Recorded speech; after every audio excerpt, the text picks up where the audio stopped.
Hello students.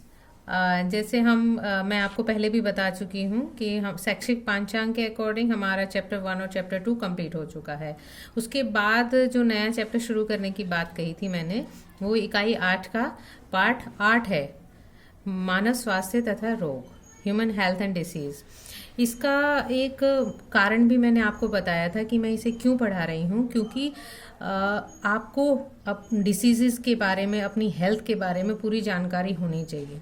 जैसा कि हम एक बड़ी महामारी से जूझ रहे हैं, तो उसमें किस तरीके से हम अपना बचाव कर सकते हैं, किस तरीके से हम अपने प्रतिरक्षा तंत्र को मजबूत कर सकते हैं, और उससे रिलेटेड टर्म्स क्या होती हैं। कोई भ्रामक जानकारी से आप इधर से उधर, कुछ चीज़ें ऐसी होती हैं जो आपको भ्रम में डाल देती हैं, उनको आप ना फॉलो करें और अपने ज्ञान का अच्छा यूज़ करें और लोगों में भी ये भ्रम फैलने से रोक सकें। एज ए साइंस स्टूडेंट हमें जागरूक रहना चाहिए, इसीलिए मैं आपको ये चैप्टर शुरू कर रही हूँ।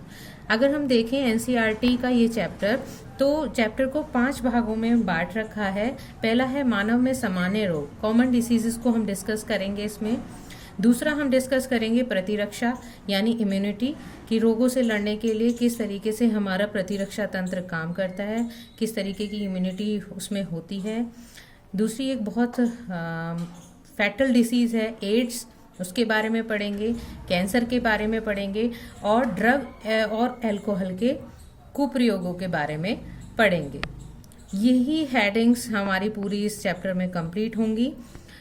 सबसे पहले अगर हम बात करें हेल्थ की, एक पर्सन हेल्दी है या नहीं है, वो इस आधार पर तय नहीं किया जा सकता कि उसे डिसीज़ है कि नहीं। सिंपली कि अगर मुझे बीमारी या पर्टिकुलर पर्सन को कोई बीमारी नहीं है तो वो हेल्दी है, ये कोई ज़रूरी नहीं है। हेल्थ की परिभाषा को अगर हम देखें, डेफिनेशन, पर्टिकुलर डेफिनेशन का डिस्क्रिप्शन अगर हम करें, तो इसमें मेंटल हेल्थ भी आती है,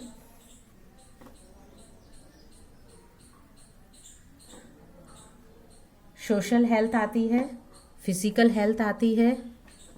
ठीक है, तो ये कॉम्बिनेशन है पर्टिकुलर कई चीज़ों का। ठीक, स्पेशली हम ये नहीं कह सकते अगर फिजिकली मान लीजिए फॉर एग्जाम्पल एक व्यक्ति है जो फिजिकली तो बहुत हष्ट पुष्ट है, लेकिन मेंटली वो इतना स्ट्रांग नहीं है कि वो सही डिसीजन ले पाए, और सोशली वो एक सोसाइटी में फिट बैठ सके या सोसाइटी को कुछ अच्छा दे सके, तो हम नहीं कह सकते कि वो हेल्दी है।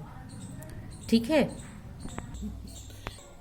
मेनली अगर हम हेल्थ को देखें तो हेल्थ किस किस कारण अफेक्ट हो सकती है, इसको मेनली 3 भागों में हमने बांटा है।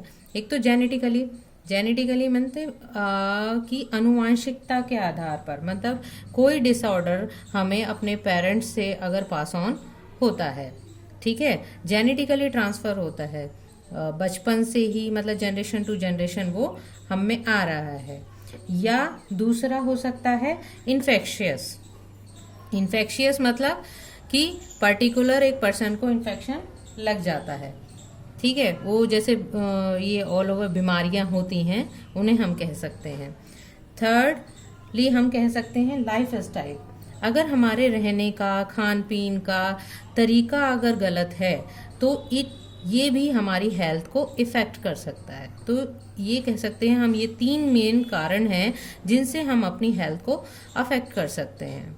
जेनेटिक, अनुवांशिकता आधार पर, इन्फेक्शन या कोई इन्फेक्शन हमें लग जाए, या लाइफ स्टाइल यानी हमारे रहने का तरीका, जैसे बाहर की चीज़ें खाना, एक्सरसाइज ना करना, मतलब बैड हैबिट्स जो होती हैं हमारी लाइफ स्टाइल में, वो हमारे डायरेक्टली किसको इफ़ेक्ट कर सकती हैं, हेल्थ को इफ़ेक्ट कर सकती हैं।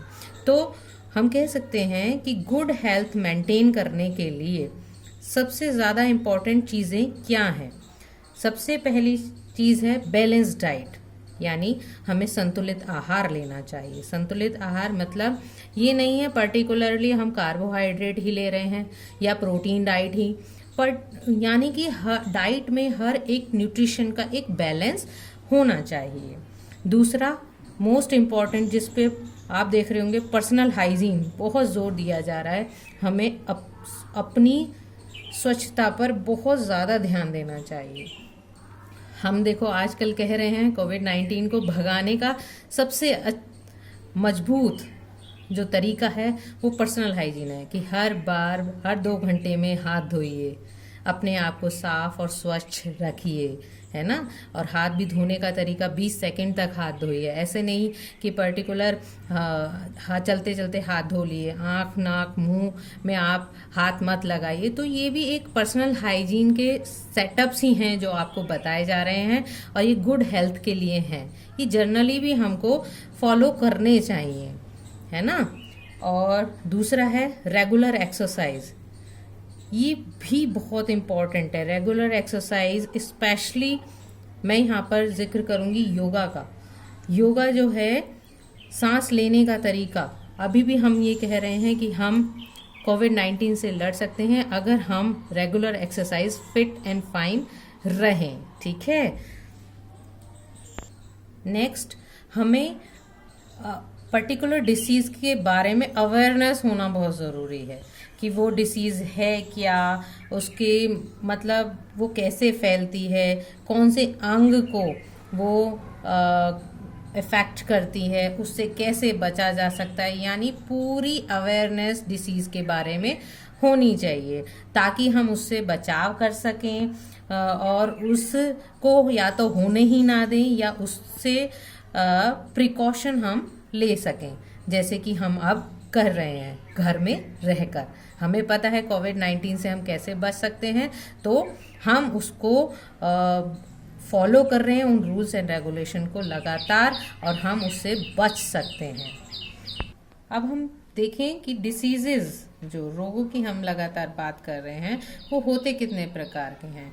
इन्फेक्शन के आधार पर कि कैसे उनका इन्फेक्शन फैलता है, उस आधार पर हम डिसीजेस को 2 कैटेगरीज में डिवाइड कर देते हैं, एक इन्फेक्शियस और दूसरी नॉन इन्फेक्शियस। एक इन्फेक्शियस डिसीजेस वो होती हैं, इन्फेक्शियस डिसीजेस वो होती हैं जो एक पर्सन से दूसरे पर्सन को लगती हैं, ठीक है, 1 person to another। जैसे कि हमारी ये कोविड-19 स्पेशली मैं बताऊंगी यहाँ पर आपको कि ये बहुत ही ज़्यादा इन्फेक्शियस है ना। और बीमारियां हैं जैसे एड्स, टीबी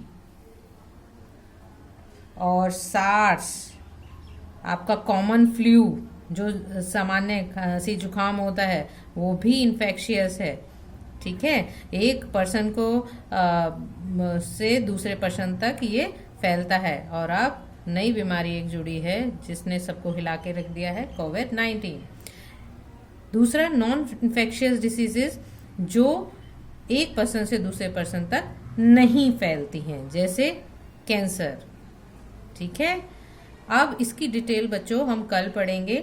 जो ये 5 पॉइंट हैं उसके अकॉर्डिंग ही हम टर्म वाइज लेंगे। सबसे पहले हम कल जो पढ़ेंगे, जो सामान्य रोग हैं मानव में वो किस प्रकार से होते हैं, क्या पैथोजन होता है, क्या रोगजनक, मतलब वो किस तरीके से कौन कौन रोगजनक होते हैं, उसकी पूरी डिटेल हम कल पढ़ेंगे। ये जनरल इंट्रोडक्शन था आपका, ठीक है। आप इसको थोड़ा सा बुक में पढ़ लीजिए।